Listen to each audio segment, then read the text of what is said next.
Good afternoon from our studio in Amsterdam, TBLI Radical Truth. Today, I'm really excited because we have the Chief Sustainability Officer of a major European bank, Sandra Phlippen, from ABN AMRO. Sandra, for those that are not familiar with you, or maybe there are a few people on another planet that have never heard of ABN AMRO, tell us who you are. What work do you do? What is your big purpose? And ultimately, what are you trying to achieve? Because I know that you're one of the few free thinkers among the banking sector.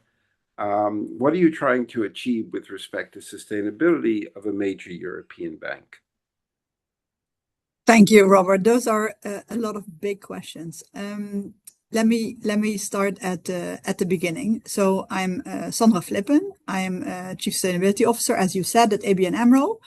And actually, I started in this job since January. However, before that, I was Chief Economist for 5 years. And I do think that is a relevant information because in my previous role, I have been working on climate macro scenarios. And in that role, I basically have learned what the impact is of continuing business as usual on this planet. And we will reach 2.5, 3, or who knows, relating to tipping points, more degrees of global warming and what the macroeconomic implication of that is. And especially when you compare the damage or the macroeconomic damage, which is into the 20% global GDP destruction, which is a 7-fold pandemic, if you just want to have a feeling with that. And especially if you compare that with what a transition means in terms of economic impact. And that's just 1 or 2% of our global GDP. So take these two together and you see that, we are all discussing who's going to pay for the global energy transition, but not doing the energy transition is going to be very expensive. And so with doing the global energy transition, you prevent all that negativity in the 20% global GDP or more. So that means the business case for doing this is massive. It's maybe even the biggest business case that ever existed. The issue is, of course, you prevent something negative with it and you do not add something positive in a macro sense, right? So that makes it, of course, then a hard question. So who's going to reset the baseline and take responsibility for that? And that is exactly the reason why this is a public goods problem that has a global angle. Okay, that's where I basically came from. This is where the background. The other thing that I think I need to say as an introduction is I also am a professor of practice at the University of Groningen in sustainable banking. And I've always, in my career as an economist, I've always had a position in academia at full-time or at the side because I find it important to bridge academic insights and practical progress. Yeah. So you also asked, what is my purpose in life? That's a big one. Your big purpose, your personal big purpose. Yeah, I want to leave a better place for the future generations. I mean, people always say for my children or my grandchildren, but I don't know. I don't think everybody has this, but I feel very strongly about humankind. And it saddens me to this idea that we're kind of wasting our chances. While the transition is something that's very, very doable. So that's why I'm trying to do this. And I found it intellectually challenging. Yes, and it is a challenge that requires creativity and entrepreneurship. And I happen to like both of them. And it requires good communication, which I've learned over the course of my career. I worked in journalism as well. It was kind of a wild sidestep, but it was a great experience. And so I've kind of looked at things from different angles. Yeah. The financial sector, like we've been trying to change the financial system for 30 years, but mainly educating asset owners, managers, and service providers. And I never found it difficult to get buy-in. I found it, simple, relatively simple. If you speak the same language, don't shout loudly in Mandarin to someone who speaks Dutch. They won't understand you. So if you align with their own, hot buttons, what drives them, and the financial sector where you work, you have access. That's the challenge. It's not the convincing, is the access. You have actual access to asset owners, asset managers, where the money is. And do you find it, because the financial sector, particularly bankers, they're incentivized for short-term behavior, more like a hunter rather than a farmer. Do you find it easier or more challenging now as the climate is impacting more and more? Because they're talking about my fees, my bonus, my whatever. Yeah, no, I do. Let's start a bit black and white, right? So Okay. I think in a free market with no regulation, right? Mm-hmm. No banking regulation, no government regulation. You would be completely right. Everybody would be maximizing profits. That would mean bankers would do the same. That would mean in this day and age, everybody wants to lend to oil companies, right? Yeah. Because especially now with the Middle East, oil prices have gone up. So you can earn a massive interest if you just do oil. Let's face it. If you finance wind parks in these day and age, it's very hard because one, the interest to earn on that is not that high. No. Two, everybody else wants it too. Everybody wants to finance the renewable stuff. Everybody has targets on that. Mm-hmm. But actually, now I'm already polluting the argument a bit because this is not the reality. The reality is that the banking sector, especially in Europe, Mm-hmm. is very regulated. So the regulator in Frankfurt, they ask from banks to make scenarios for transitions that the government, where basically the European context in which they operate, achieves the 1.5 degree global warming. Oh, okay. Make sure that your clients are ready to transition. Make sure you have targets and you abide by those targets, and you have a strategy how you deal with if you misalign from those targets on all sectors that you have your capital allocated to. So the regulator is very much on top of this, not because the regulator in Frankfurt wants to prevent climate damage. They might want to, but that's not their role. Mm-hmm. But they want to make sure the financial system stays stable. Right. And the financial system stays stable if clients are able to transition. And that is because we live in a world, especially in Europe again, where the government is inducing transitions.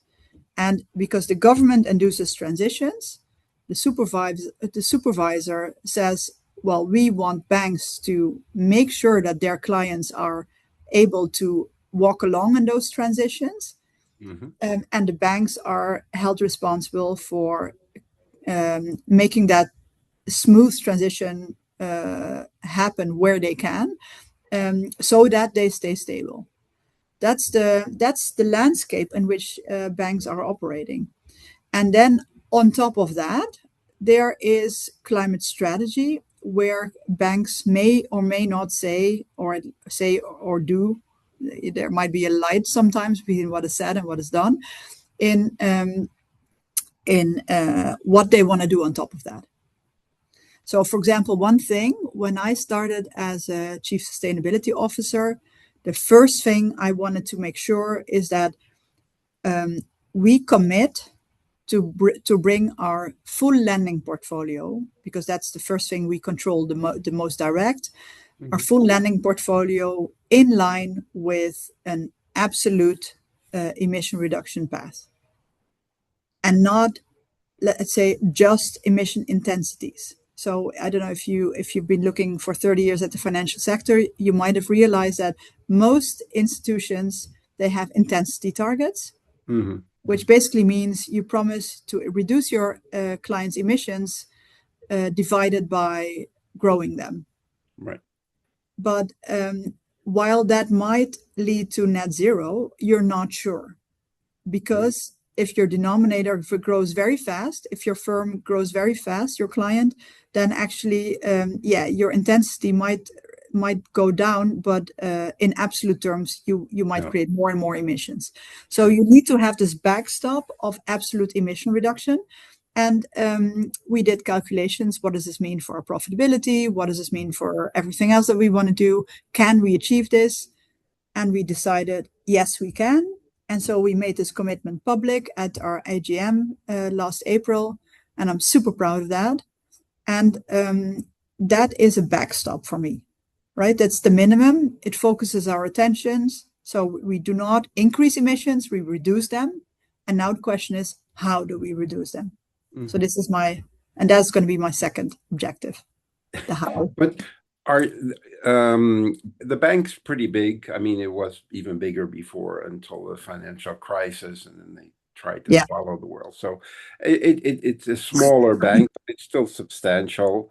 Do they see you? Oh, that tree hugger is now in charge. Oh, I'm going to have a lot of problems. Or finally, we have someone with a clear flag directing the group in a direction that we all want to go. Because I mean, it's not everyone is at your level of awareness, so it takes time to do that. Yeah. Well, I don't know how people see me, Robert. That's you would have to interview other people to see how other people see me. And but I can tell you one thing is that I don't think I'm a tree hugger, because the way I see it, I mean, I think it helps that I've kind of built credibility as a chief economist, because I look at this from an economics perspective. And the way I see it is that, you know, the transition, let's say, I use always Europe as my example, because this is our kind of home market. But in Europe, what does the transition really mean? The transition means that firms and households and the government together, they have to invest around 600 billion euros per annum to get there. So it's an investment question. Right. And then that you can calculate, okay, so how much of that needs to come from which sector each year?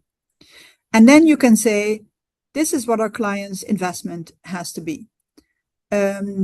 What share of that can they finance themselves or find other equity stakeholders? Right. And what share of that can we lend for? And that is just business. So I think but it is a bit of, it is business that is different from the business as usual, in the sense that, you know, it's no longer sufficient to answer the phone when a client calls and wants a loan for something. Now the challenge is the client calls, or even better, we call the client, because we say, hey, listen, you're in this business, in this sector. We see that regulation coming ahead. We see the solutions that you can invest in to make sure you are regulation savvy by then. Let's sit down and make a plan. And that, of course, requires a few elements. So it requires that we have the expertise on the solution technologies that those clients need to invest in. And it also requires that we have the data, so we know where is that client in that journey and where can we help them ahead. And then, of course, what is also needed is that the incentives need to align. And that means in practice, you know, inside the organization, you know, bankers have to have this in their targets. So as you said, they're hunters, so they need to know what to hunt for. Yeah. And the second is that regulation needs to be already enforcing a transition, so making the investment pay off. For example, if you introduce a carbon tax, then not changing becomes ever more expensive, Right. and the investment to change becomes ever more break even. Right. And sometimes it helps if you know that, for example, take shipping regulation. We had this IMO fallback because our friend Donald Trump decided that he wants to blackmail the people who were negotiating an IMO deal. Mm-hmm. Now, that is very unfortunate, but the same deal is again at the table in March 27.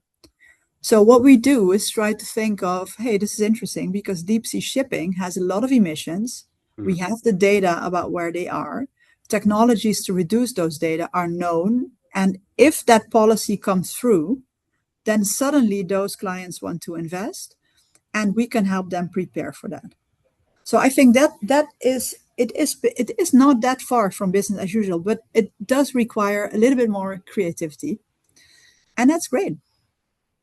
Yeah, I mean, just in full disclosure, I actually used to work on oil rigs in Iran and France and Texas, and in North Sea. So I know what it is to make a hole in the ground.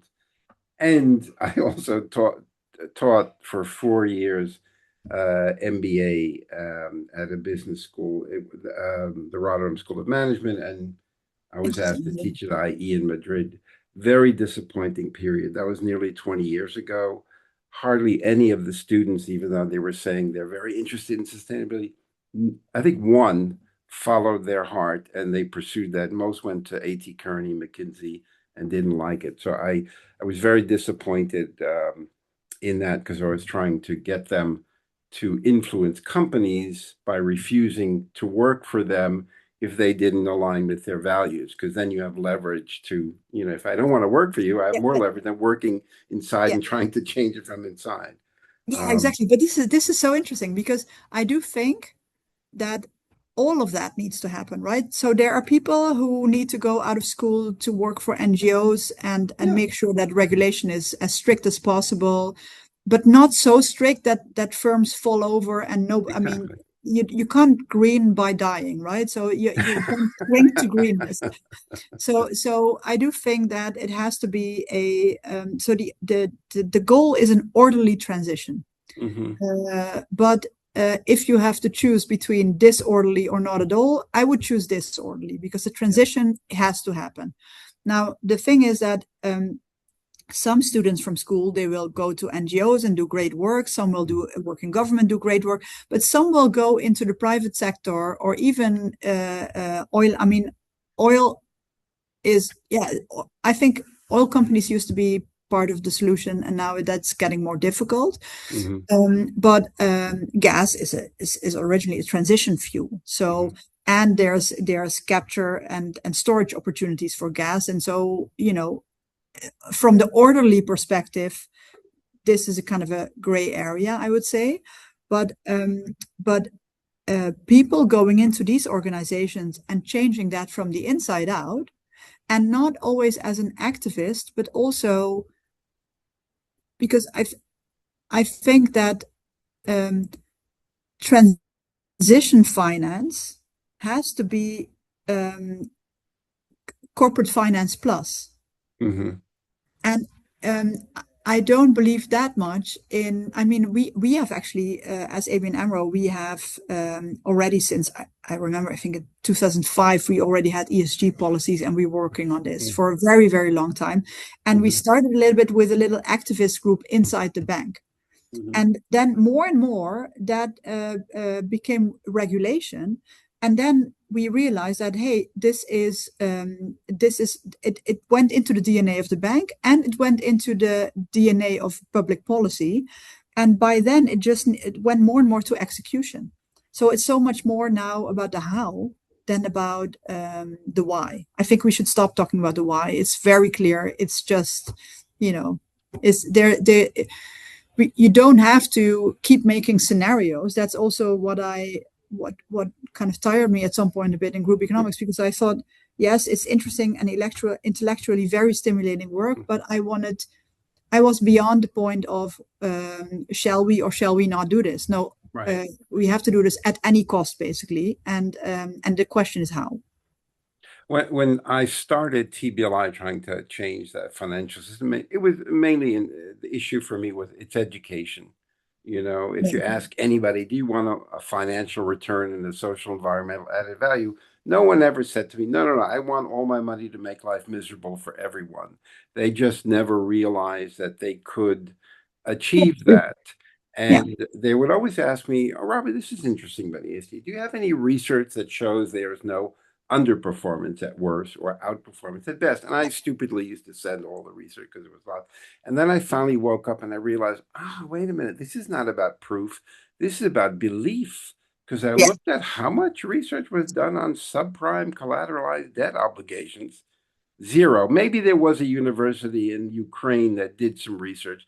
Nobody read it. All the money went in. That's when I stopped focusing on convincing about the why, and only focused on the hot button of aligning with their values. But it remains very difficult because products don't reflect their true cost. You just have to take a simple thing like a bicycle. A bicycle in the Netherlands, 21%. In Sweden, it's 25%. An airline ticket is no VAT, zero, because Yeah. of the international agreement. So it makes it very hard for investors to compare when products that are, let's say, climate benign or positive are not Yeah. really compensated for that. And so it makes it hard even convincing investor you should really go in this transition. If there was a true carbon tax or a cap Yeah. and share system, a carbon allowance, whatever. So how do you get that buy-in within people that they've got a target? Well, I think the honest answer is that a bank cannot change the extent to which we stay within planetary boundaries. A bank can only do within the framework that policy sets. The bank can help or hamper the transition. And I think financial instruments are essentially instruments to intermediate between future benefits and today's costs. Mm-hmm. And sometimes you have, let's say you find yourself in an ecosystem where you have some industrial clients, you have some hydrogen producing clients, there are some transportation grid system operators in your clientele. And what you need to do as a bank is you need to broker between the guys that have the solution and the guys that have a problem. And that is a powerful brokering position that banks have. And I think private banks cannot do it alone. Public banks have to help because private banks are also, because of the financial crisis, very regulated in how much risk they may take. And this transition is a lot about who is going to do the risk of, already getting into the stuff that doesn't pay off yet today, but we know is going to pay off tomorrow. That is the classic risk. And that is something that part of that is what private sector financial institutions can do. Part of that has to be the public sector or public banks. But together you can you can move the whole ecosystem a step ahead without getting caught in the chicken egg dilemma where the producer of the solution is waiting for sufficient off-takers. Right. But the off-takers are saying, yeah, but at this price, I'm not going to buy the solution. So everybody's waiting for, and that's something that you can solve through intermediation. So that is one. The second thing is, I think, with what's happening in the Middle East, with all the instability and insecurity that we see from the financial sector as a result of that. What went through the Strait of Hormuz was mainly destined to Asia.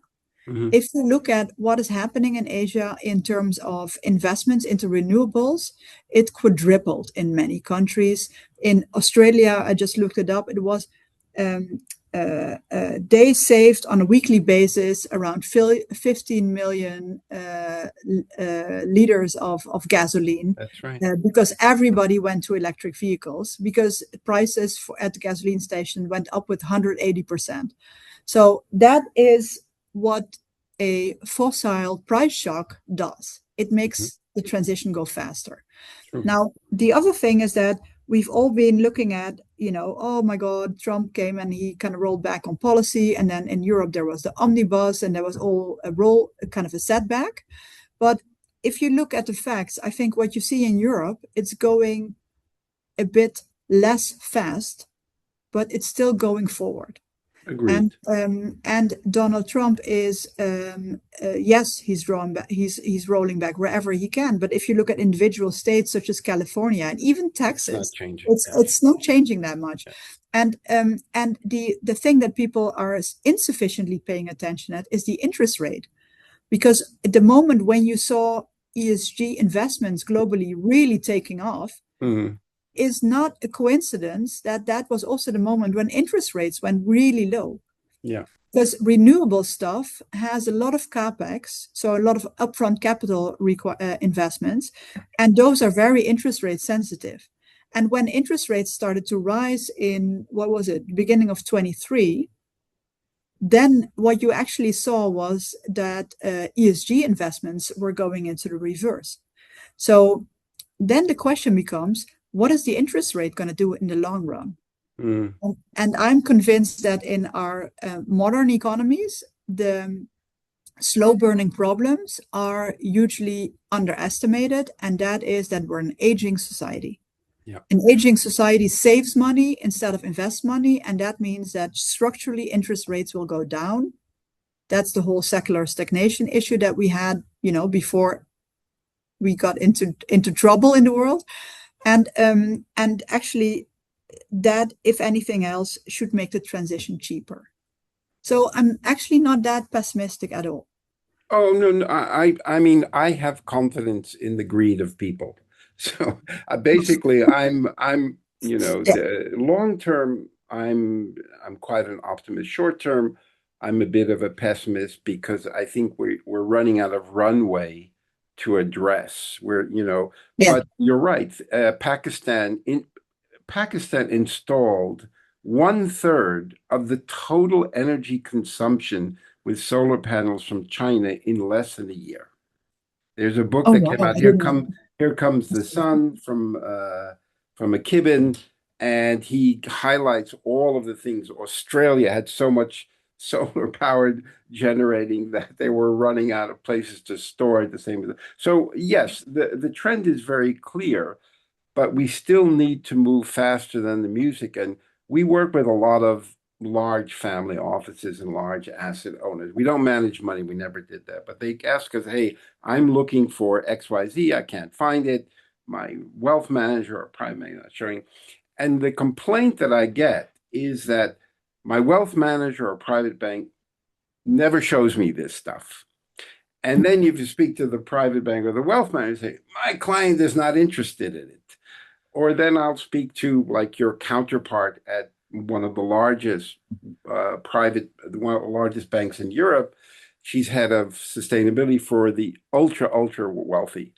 And she says, it's so irritating. My clients are really keen on investing in sustainability, but I'm not allowed to show them anything because I got to go through compliance. Compliance is only interested in tier 1 fund managers. And I mean, you've heard this story a lot. So which is true? Which one is it? Is it the clients are not interested, or the wealth managers are afraid that their assets under management will go down because they don't have the product? I don't know, Robert. There must be a bit of truth in both of them. What I see in our wealth management department is that people are super motivated. Oh, good. But the thing is that the realistic story is also that since interest rates went up, it's a bit it is a bit harder to sell it. That's just the truth.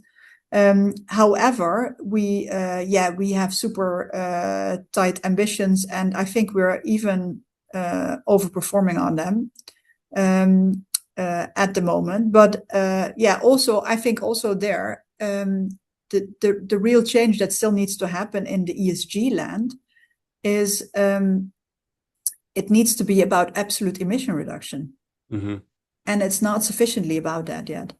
No, and I that is totally agree. and you know, there is also some economists from the ECB. They looked at to what extent ESG labeled investments are actually about the question is ESG dynamics hurting the bottom line of my investment? So outside in or inside out? Is my company contributing to positive developments on the planet? Right. So that inside out. And so that is not very clearly separated in that space. And I think that would also help. On the other hand, it's also not always that black and white. I find that now I'm really in practice. So, for example, if there's policy which is very stringent on electrification of manufacturing firms, for example, right? So they need to switch to electricity instead of fossil fuel consumption for their production process. But the grid connection is just not there. So at the same time, we are thinking, okay, so this means that the client has to transition. Not transition is becoming more expensive, but the transition is currently not possible, technically. Do we then have to charge an additional credit risk? Or are we then actually pushing our clients into default? Which or to is other banks. Yeah, or to other banks, but if the credit risk conditions, if that holds through the supervisor for all banks, then we're all pushing those clients into trouble, which is exactly what the supervisor wants to prevent, right? Because for them it's about financial stability. So it is, in practice, the things are not that black and white, I find. Yeah. No. It's it's nuanced. Every time we were the first to do ESG and impact summits before the word existed, before ESG and impact. And we did 40 international summits in Europe, Asia, Latin America, North America. And every time I invited the rating agencies around sustainability, they always said the same thing: don't put me on the same panel with my competitor or my other. So 2 years ago, a friend of mine who's one of the world authority on corporate codes of conduct and governance, he was the head of sustainability for MTR, the only public transport system that made money. And so he convinced me to create a kind of open source database of all of the ESG and impact measurement systems. And it's online. Everyone can look at it and compare. We had 44 independent companies presenting in 5 minutes, is their system more effective? 100% of all the big boys, Carbon Disclosure Project, GRI, Sustainalytics, B Corp, every single one refused to participate because they didn't want comparability.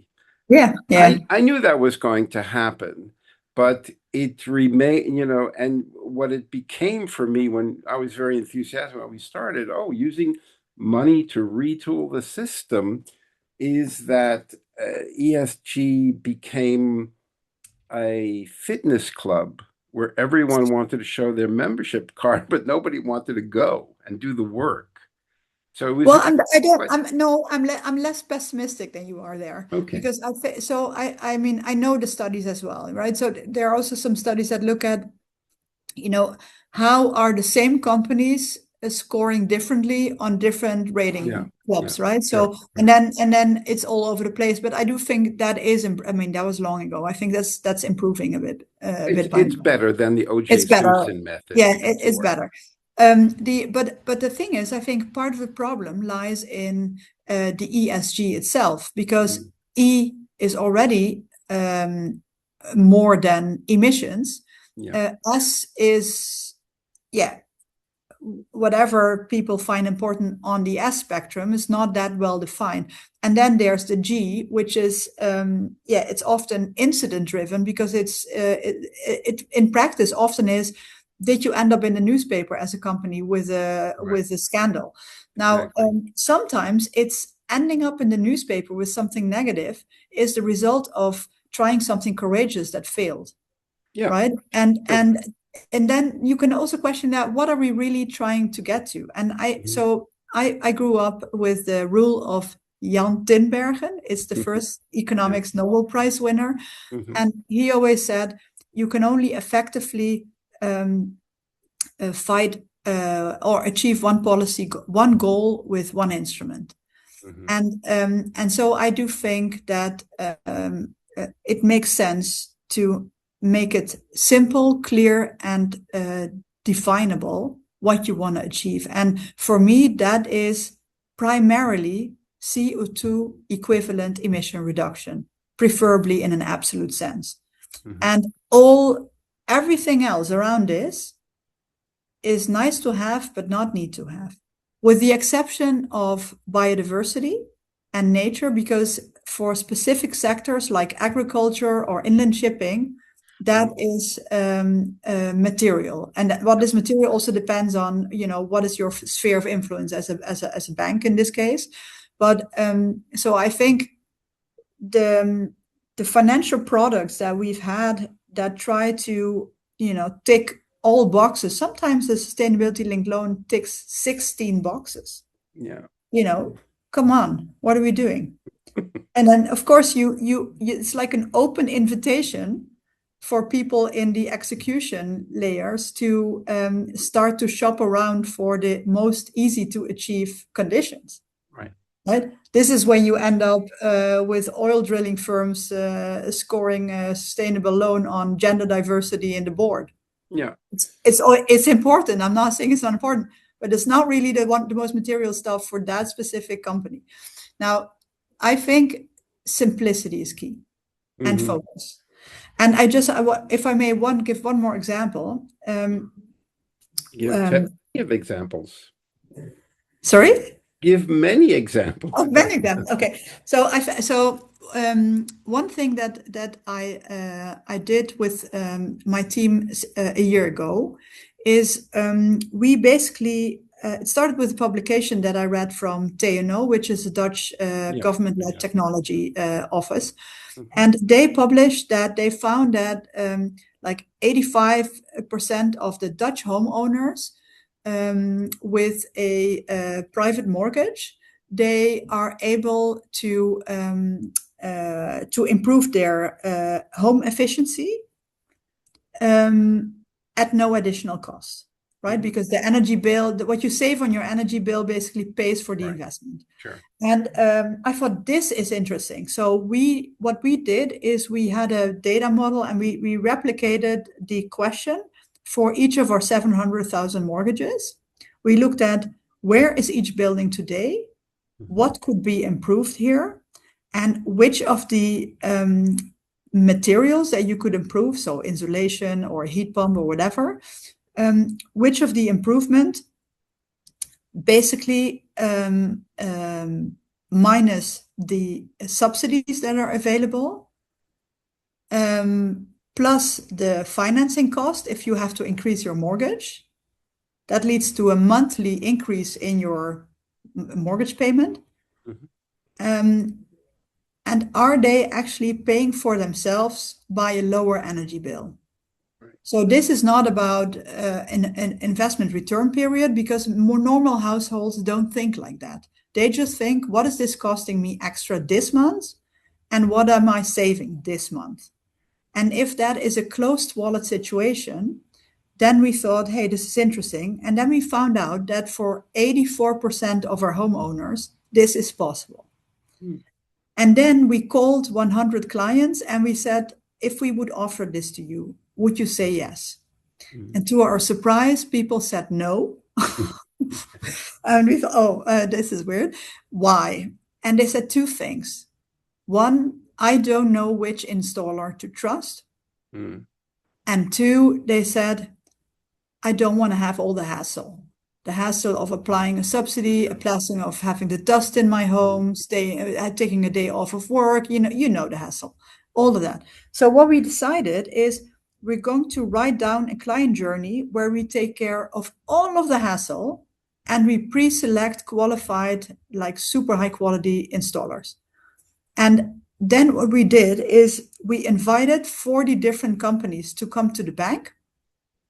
And we said to them, listen, our analysis shows that like hundreds of thousands of our clients could do this. And if we take care of if we do the complete unburdening, they will say yes. And what that means for us is that we want you to self-select into a kind of one execution train, right? So from the client's perspective, you organize as if you are one company together with us. And we need some quality checks from all the things that you're doing. We also want to know, for example, do you have bio-based material in your installation package? And then we're going to make sure you get 10,000 or more kind of willing clients on your installation doorstep.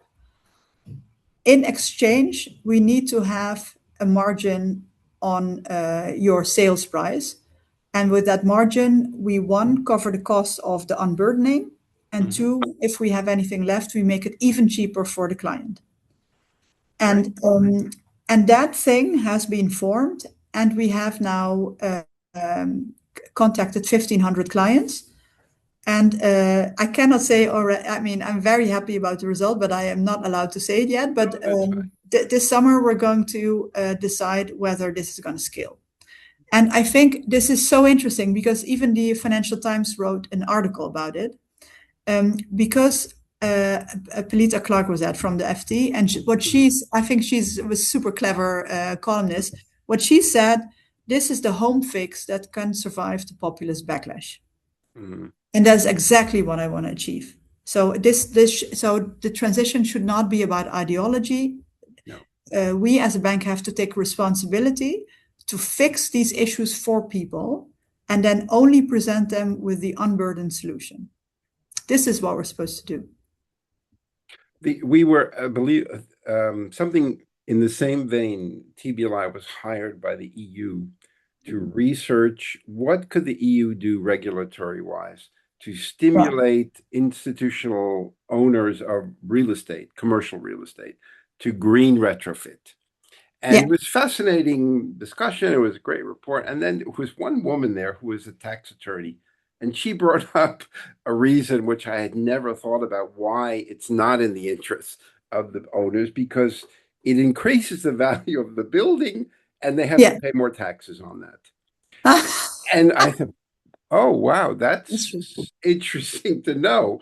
And that was one of the things that they didn't care if people use a little electricity or a lot of electricity. Yeah. So that was that's interesting. Actually, we looked at that too, because it's true. You do pay a little bit more tax. With every label jump that your home increases, you on average have 5% higher value of the premise. And that means you have to pay a higher tax. However, that is also more than offset with because we also found that of these 700 homeowners, on average, people can improve 1.5 jump in energy label. Oh, okay. So increase the value of the property. Yeah, save 35% of CO2 with that. And on an annual basis, save 250 or 240 euros more on their energy bill than what they have to pay for the mortgage top-up. Fantastic. And that 240 is more than what you have to pay on taxes, because your house is more valuable. You brought up an important point about carbon removal, climate, CO2 reduction, biodiversity, nature-based solution. And I'm kind of one of the weirdos that is incredibly outspoken free thinker and very critical of all of the climate tech funds that have been launched in the last 10 years because none of them are impacting climate in the short term. They might impact in the long term. The worst example is Climeworks, which raised over $1 billion. It's a vacuum cleaner that doesn't suck CO2 out of the air, but produces more CO2. So I'm always, shouting at Jacqueline from the end, you're not impact. Just call them unicorn chasers. You're not addressing climate. Whereas biodiversity, nature-based solution, is so much cheaper.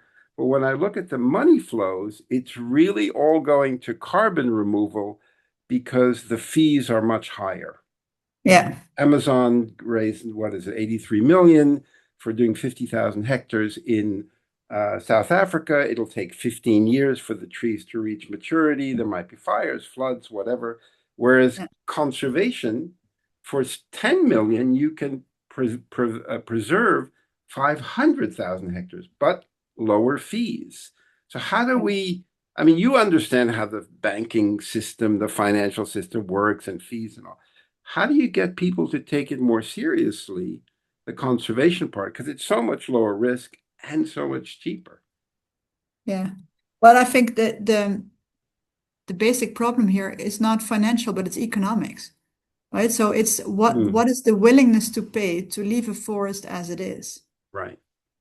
That's what this comes down to. It's what we started with. It's resetting the baseline if we do nothing. That is not that things will keep the value that it has today. It's that value will get lost. There will be much more lost value than if we do the transition.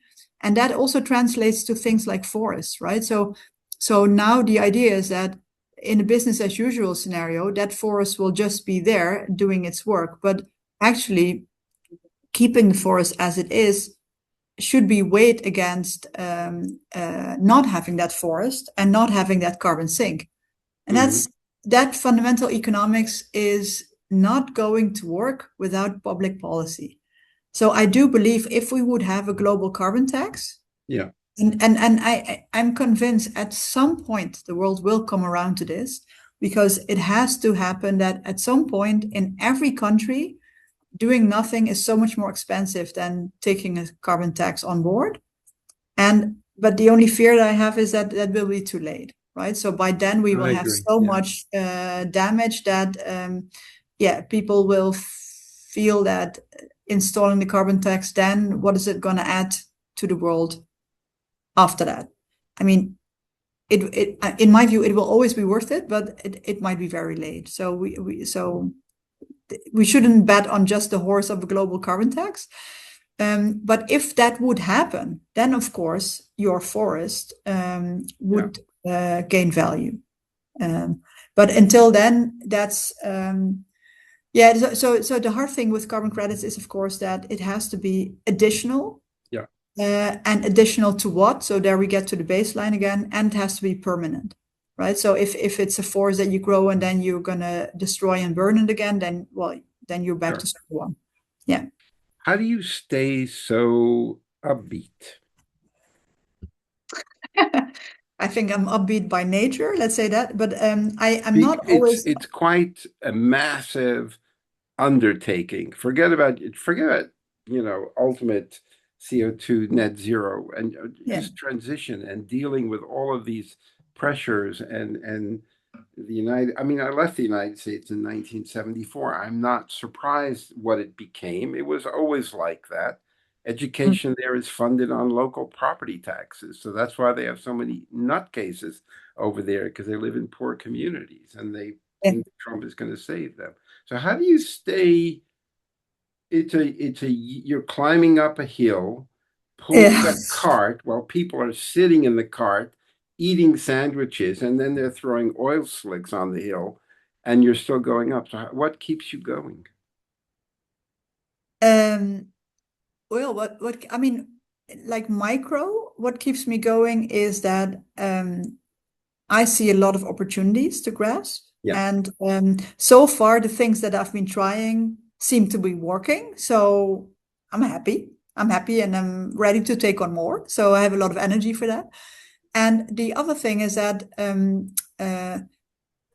what there are things that have a downbeat effect on me, but that is not. So I think that I strongly believe we can, even on a global scale, make this happen if we don't polarize. So the thing is, if there is too much social polarization, that is my real worry, because I think if we get separated as a society, like in a ununitable way, then we cannot find a solution. That is a really big worry of me. And this is also what motivates me to work on climate solutions that are non-ideological. And I also do not go along with kind of blaming people who do want to eat meat or do want to drive a car. I'm always going to be a bridge. That's kind of in my nature. Yeah. How can we and those that will listen to this podcast help you? Well, one, by staying optimistic yourself, trying to search for the optimist in yourself. Yeah, I mean, just give you another optimistic fact. In most Western economies, GDP is growing while emissions are declining. Yeah, that's true. Right? That's optimistic. The other thing is that the IEA keeps underestimating the growth of solar. Yeah, and in an exponential way. And the cost of all kinds of solutions are declining in such a massive scale. I think, I think if you have to make sure that you don't get drawn into the negative facts too much, even sometimes if they're true, just restrict your doses. And I also think that we need to keep in touch with each other. So stay away from your phone. I think stay away from your phone is maybe even the most important thing. Or social media, if you use your desktop for that. Yeah. Did we forget something that you feel is very important to get across that people forget? You were mentioning about the positive development. You try to stay positive, but at the same time, it's a returns-driven economy, and sometimes these solutions take longer. You were mentioning that we need to have more simple things, but then sometimes you have incredible excesses of that. There was one of the largest private equity funds in Europe decided to publish the UN SDG impact of every one of their investments, which I thought, wow, cool. Let me open the kimono. Let me take a look. And it was steaming piles of horseshit. It was I mean, we're addressing poverty. What are you doing? Oh, we're providing middle-class Swedes with mortgages. Or we're addressing climate change. We're funding turbines. And I told the president of the foundation, dude, you just put a bullseye in your back. They took it down. They took it down immediately. So you have that type of abuses where people want to be part of the club, but they don't want to get on the exercise machine. Yeah, but I mean, I find it really good that you intervene if you see something like that, and then you make your voice heard. I think that's what people should be doing more in general. I think the other thing people should do is vote. Yeah. Put your pencil where your heart is. And I think the other thing is also have a bit of belief that when things go wrong, it's not always intentional. I see that we all get anxious, and because we feel anxious, we start to kind of get a bit untrustful towards the other person's intentions or the other organization's intentions. And this is not a call for being naive, but I do think when things go wrong, it's more often than you think stupidity than intention. Yeah, that's what I'm convinced of that. Yeah, I agree. Because for me, it's just about education.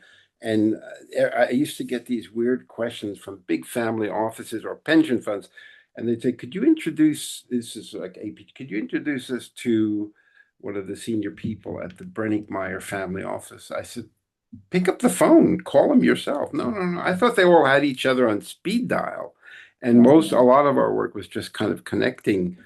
dots and shouting the barbaric yawp, which it's given me a lot of material for my upcoming book. But you're right, it is important to call out abuses if they're true, and we need more of that. This Yeah. has been a joy. I'm going to stop the recording now.